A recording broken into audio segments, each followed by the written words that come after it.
President Yoon is in Vietnam for summit talks with his Vietnamese counterpart To Lam to explore ways to tighten key economic and technological cooperation with Hanoi.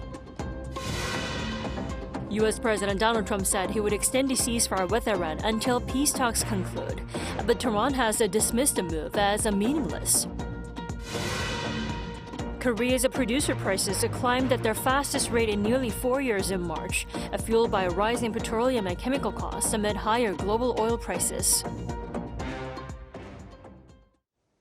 We begin in Vietnam tonight, where President Yoon is currently sitting down with the nation's top leader To Lam and discussing key cooperation centered on energy supply and trade.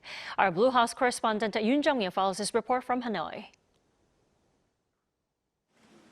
On his second day in Hanoi, President Lee was given a warm welcome by To Lam, Vietnam's top leader and General Secretary of the Communist Party. It is their second meeting in about 8 months, following To Lam's state visit to Korea last August. The summit is expected to include an exchange of documents, a joint press conference, and a state dinner. High on the agenda is cooperation in trade, nuclear energy, supply chains, and critical minerals. The two countries plan to increase bilateral trade to $150 billion a year by 2030. Amid growing global uncertainties, we will strengthen communication to establish an economic and security partnership, including stable energy, supply chains, and critical mineral cooperation. Science cooperation, cultural and people-to-people exchanges are also on the agenda. Before the summit on Wednesday, President Lee laid a wreath at the Ho Chi Minh Mausoleum. During his stay, the South Korean leader will meet Vietnamese Prime Minister Lee Min-hung and National Assembly Chairman Chun Tae-man, ranked number 2 and number 3, respectively, in the country's power structure. A business forum is also scheduled.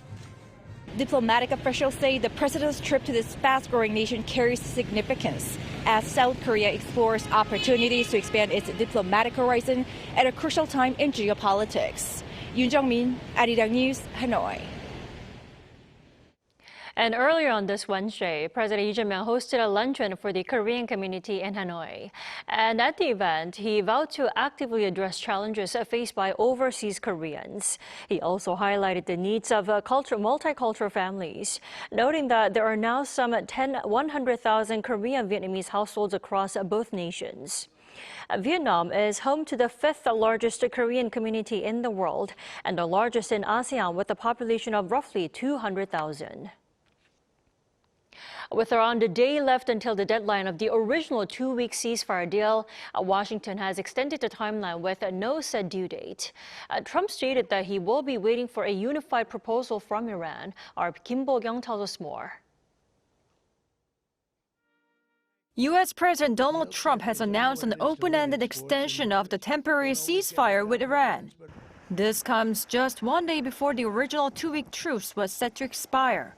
In a Truth Social post on Tuesday, Trump stated that the military action will be put on hold as the government of Iran is seriously fractured.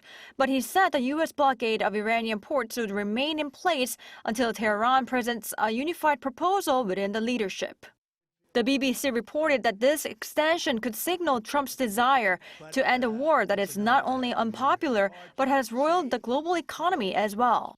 One expert also said that extending the ceasefire itself is not a bad choice for Trump.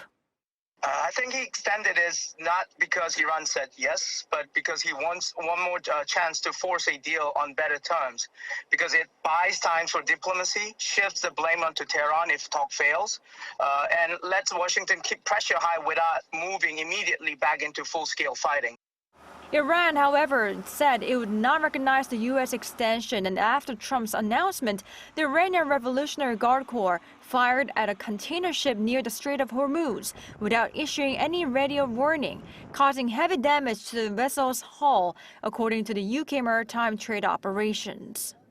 Meanwhile, Pakistan's Prime Minister Shehbaz Sharif thanked Trump after he announced the indefinite extension of the ceasefire with Iran. Sharif expressed an appreciation for Washington's willingness to give diplomatic efforts a chance to advance. The extension comes despite Trump's earlier warnings that hostilities could resume if Tehran failed to engage constructively before the original deadline on the evening of April 22nd. He had previously claimed that he was reluctant to prolong the ceasefire, but ultimately reversed course as the expiration approached. In terms of the peace talks, the White House confirmed that U.S. Vice President J.D. Vance will no longer be traveling to Pakistan. He had been due to arrive there on Wednesday for planned peace talks. The trip, which would have marked his second visit to Islamabad this month, had been aimed at finalizing a potential agreement with Iranian officials. Kim Bo-kyung, Arirang News. Now, Iran, for its part, has rejected President Trump's ceasefire extension, arguing that Washington has already breached the truce, prompting Tehran to reportedly opt out of further peace talks in Pakistan. Lee Soo-jin reports. Iran has decided not to participate in a second round of ceasefire and peace talks with the United States scheduled for Tuesday in Islamabad. According to Iran's semi-official Tasnim news agency on Tuesday, the decision was conveyed to Washington through mediator Pakistan, dealing a setback to ongoing diplomatic efforts. Tasnim reports that Tehran had initially agreed to negotiations under a U.S.-accepted 10-point framework following Pakistan's mediation and a U.S. request for a ceasefire. However, Iran now accuses Washington of failing to uphold its commitments almost immediately after the agreement, citing that as the primary reason for pulling out. Tasnim added that a hostile U.S. response over reopening the Strait of Hormuz further influenced Tehran's decision. The agency said Iran now sees continued negotiations as futile, with little prospect of reaching a meaningful agreement under current conditions.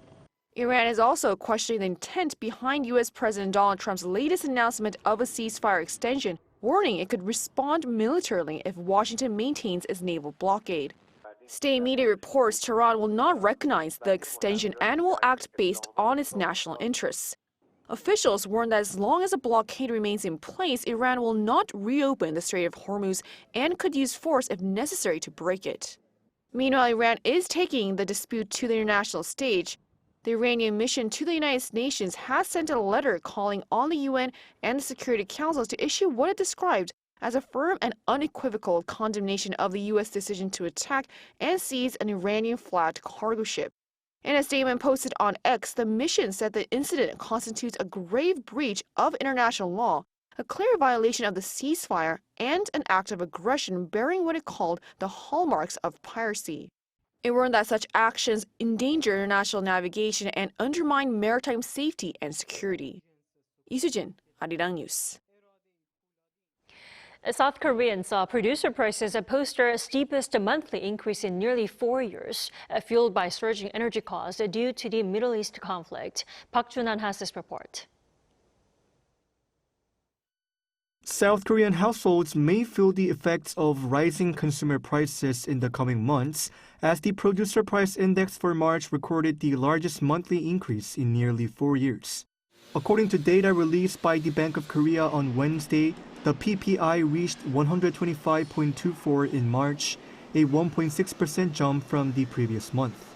This marks the 7th consecutive monthly increase since September last year, and the largest monthly rise since April 2022, after Russia invaded Ukraine in February 2022.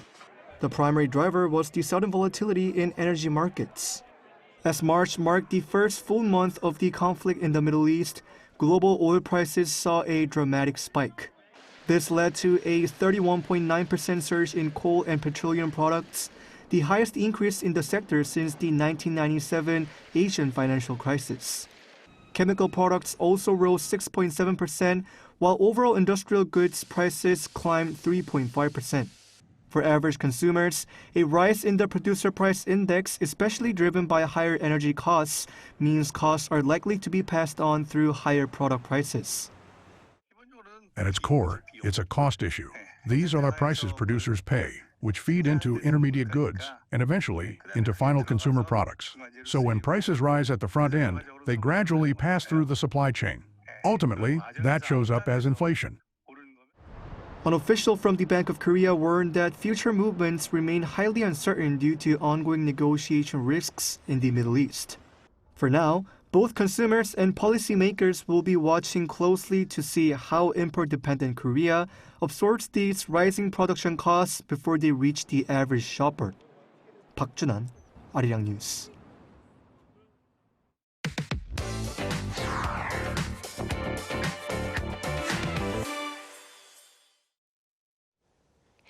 President Lee Jae-myung's diplomacy in India and Vietnam this week is a major push towards engaging key global South countries. We bring in our foreign affairs correspondent Oh Soo-young to discuss the significance of that trip. Welcome back, Soo-young. Hi, Tammy. It's great to be here. Thanks for joining us. Soo-young, so first, with the Vietnam summit today, tell us why Seoul and Hanoi are looking to deepen their collaboration further. Well, first of all, Vietnam is already South Korea's third largest trading partner and its largest overseas manufacturing base, with around 10,000 South Korean firms already operating there. And Seoul now, of course, wants to upgrade that into a economic security-focused partnership, it seems. And before President Lee began his trip, National Security Advisor Wi Sung-lak said that the goal was to almost double bilateral trade from 86.7 billion recorded in 2024 towards $150 billion by 2030, while expanding cooperation in energy, supply chain stability and critical minerals, as well as infrastructure and nuclear power. Meanwhile, Vietnamese state media has framed the visit as a chance to move forward towards a broader tech and innovation-driven partnership. Vietnam needs institutional reforms and develop modern infrastructure, including nuclear power plants, high-speed rail, ports, and smart cities. However, it is difficult for Vietnam to accomplish this alone. Here, Korea's experience is crucial. Korean firms are already heavily invested in Vietnam, but securing sufficiently skilled local labor is tough. Korea can help train skilled workers who can then support Korean companies operating locally. And Soo-young, this came after President Lee Jae-myung's summit with the Indian Prime Minister Narendra Modi earlier this week. What did their summit include? Right, well, the key highlight, I would say, it was the first South Korean presidential visit to India in 8 years, so that itself was pretty impressive. Indeed. But also the meeting between President Lee and Prime Minister Modi, that did end up with a lot of concrete deliverables as well. The two sides, they agreed to raise bilateral trade from about $27 billion to $50 billion by 2030, resume talks to improve their bilateral trade pact, and launch new cooperation in AI, semiconductors, shipbuilding, defense, critical minerals, and energy. That India is trying to be an important player, especially they want to emerge in a key player in emerging technology like semiconductor, artificial intelligence, biotech, and I think Korea is very strong in this field, AI, biotech, semiconductor.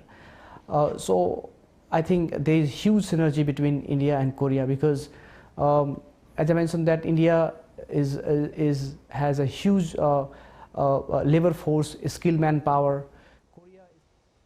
India and Korea also issued a joint strategic vision and set out new frameworks on digital cooperation, shipbuilding, shipping and maritime logistics. Now, over the past decade, the Korea-India relationship has been politically slow, with enduring sticking points in SEPA, the trade pact, and also Korean businesses doing business in India. This summit has therefore really underscored the need to bolster economic cooperation, which really matters at this very geopolitical tense time in history as well. President Lee Jae-myung said that Seoul would work closely with India to help ensure safe and free navigation through the Strait of Hormuz and diversify energy supply chains to reduce dependence on the Middle East. I see. Then, taken together, Soo-young, what do these summits say about President Lee's approach to major economies in the global South? Well, Seoul's foreign policy since the start of the Lee Jae-myung administration has very much included a broader outreach to global South countries. And President Lee's visits this week were made to arguably the most important players among emerging economies. And we do hear overwhelmingly these days about economic security, as the boundaries between economics and security have become increasingly blurred. And with supply chains, critical minerals and advanced technologies all directly linked to national security. So to safeguard Korea's interests and also help stabilize global trade, it's really essential to broaden and strengthen these kind of strategic partnerships. And of course, the key word here is diversification. In that sense, cooperation with India and Vietnam is important not only for critical minerals, but also for broader manufacturing supply chains. These countries have shown relatively stable economic growth even amid global crises and have strong future potential. India is also a kind of leader in global south because India is pushing inclusive growth. In the AI era, they talk about how smaller countries can secure their place in this rapidly evolving bipolar tech order. So I think there is huge scope for cooperation between India and Korea in this global south discourse. So really the common thread here is that both relationships help Korea widen its room to maneuver in a more fragmented world with very interconnected but also very fragile linkages. Indeed. Suyong, thanks for the coverage. We appreciate it. Thanks for having me, Tami.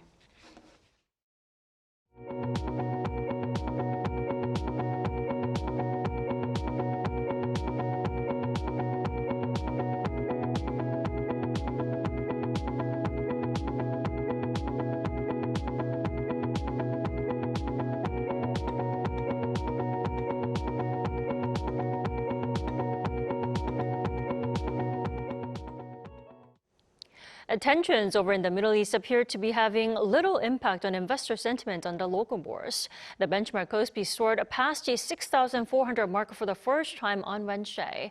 Now, following the volatile intraday trading, the index closed at a record 6,417.9, up over 29 points, or more than 0.4%. This historic milestone builds on the previous session's massive 2.7% jump, surpassing the record set prior to the outbreak of the Arirang conflict roughly 2 months ago. South Korea's ruling party, the government, and the presidential office held a high-level policy coordination meeting today, pledging a unified response to mounting economic pressures from the prolonged Middle East conflict. Officials stressed the need to stabilize energy supplies and prices, accelerate the execution of a fast-track supplementary budget, and ensure timely payouts of fuel cost relief funds set to begin next week.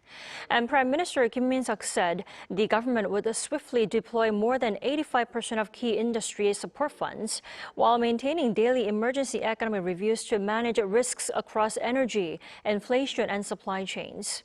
Participants at Wednesday's meeting also underscored the need for longer-term reforms, including diversifying energy sources and strengthening industrial resilience, while prioritizing support for vulnerable groups most affected by the crisis. South Korea's total birth rate has remained in the 0.9 range for the second consecutive month, driven by a sharp rise in newborns. The Ministry of Data and Statistics said on Wednesday that 22,898 babies were born in February. Now, this is an increase of over 2,700 births, or 13.6% from the same period last year. Since monthly statistics were first compiled in 1981, this represents the highest percentage increase ever recorded for the month of February. The total volume of the increase stands as the third largest in history. Now, the agency attributes this demographic shift to marriage figures, which have consistently risen for 22 consecutive months, alongside changing perceptions toward family planning among women in their 30s. The head of U.S. forces based here in South Korea is in Washington, D.C., responding to questions about the U.S. security posture here in this part of the world, given the Trump administration's military campaign against Iran. Yoon reports. U.S. Forces Korea Commander General Xavier Brunson testified before the Senate Armed Services Committee on Tuesday, which came following reports last month that the U.S. military has repositioned part of its THAAD missile defense system in South Korea toward the Middle East to back up America's war efforts against Iran. To this, Brunson said that the Terminal High Altitude Area Defense, designed to intercept short, medium, and intermediate-range ballistic missiles using hit-to-kill technology, quote, still remains on the peninsula currently. He added that munitions are being sent to the Middle East, which were ready and waiting to be moved. During the Senate hearing in Washington, Brunson said that the presence of U.S. forces in Korea was strategic, vital to defending American interests in the region. Saying that the U.S. military is adapting to the rapidly evolving strategic dilemmas of regional security, he underscored that his focus remains strictly on capabilities over numbers. Brunson also emphasized the need that political expediency does not outpace the conditions for the transfer of wartime operational control OPCON to South Korea from the U.S. Saying that the presence of the U.S. forces is a baseline, he emphasized the conditions needed to be met for the transfer of OPCON as South Korean President Lee Jae-myung's administration continues to push forward in achieving the transition within its 5-year term that ends in 2030. 이은진, Arirang News. South Korea, well known for its long working hours, is now waking up to the importance of a good night's sleep. A growing thirst for a healthier lifestyle is driving growth across related industries. Our Kim Jun-hong takes a closer look. It's lunchtime and the streets of Seoul's Gangnam district quickly fill with office workers stepping out to eat. But 25-year-old Park Kyung-jin skips the rush, heading instead to a nearby sleep cafe. Inside a dim, quiet room with a bed, she lies down and soon falls asleep. I heard about this place from my coworkers and decided to give it a try. I usually don't get enough sleep and feel tired all the time. So instead of lunch and coffee, I'd rather have extra sleep to stay productive in the afternoon. With earplugs and eye masks, massage chairs and relaxing music, this calming spot draws workers like Park at lunchtime. About 90% of our customers are office workers from nearby, and those coming from farther away say they wish there were a place like this near their office.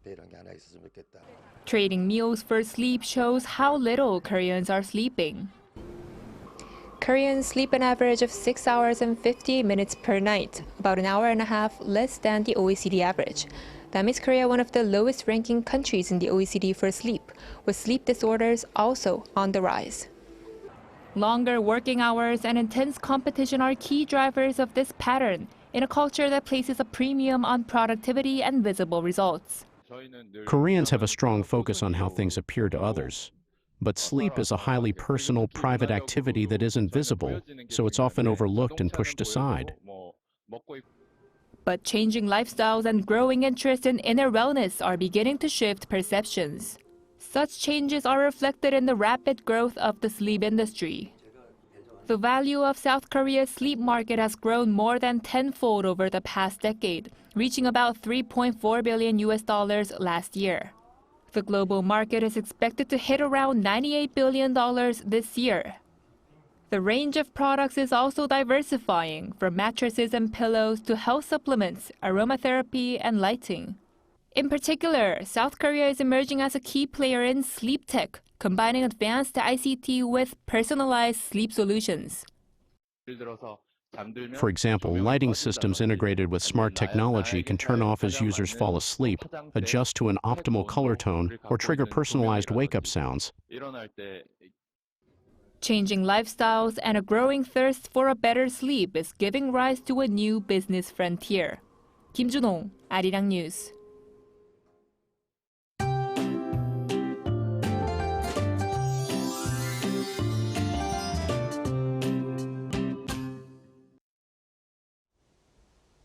We're seeing rain in the southern regions and on Jeju Island today. Now, because there's dust in the air, some of that rain could dissolve it. So you want to avoid getting caught in it if possible. The rain will taper off by tomorrow morning in the south, but on Jeju, it'll stick around a bit longer, lasting into the daytime hours tomorrow. In terms of rainfall amount, Jeju could see around 10 to 80 millimeters. Overall air quality is expected to be moderate nationwide, but parts of southern Gyeonggi-do and Chungcheongnam-do provinces may briefly reach bad in the morning. Meanwhile, for areas missing out on the rain, especially Gangwon-do and northern Gyeongsangbuk-do provinces, dry conditions will prevail, leaving them under a dry weather advisory, so please take extra care. As for temperatures, Seoul will start the day at 10 degrees Celsius, Chuncheon at 7 degrees, Daejeon at 9 degrees. Then by the afternoon, Seoul will get up to 22 degrees, Daegu at 20 degrees, Busan at 18 degrees. Starting tomorrow, we'll be back to typical late April spring weather, which means mild afternoons, but still a pretty big day-to-night temperature difference. So make sure to dress in layers. Now here's a look at the weather around the world.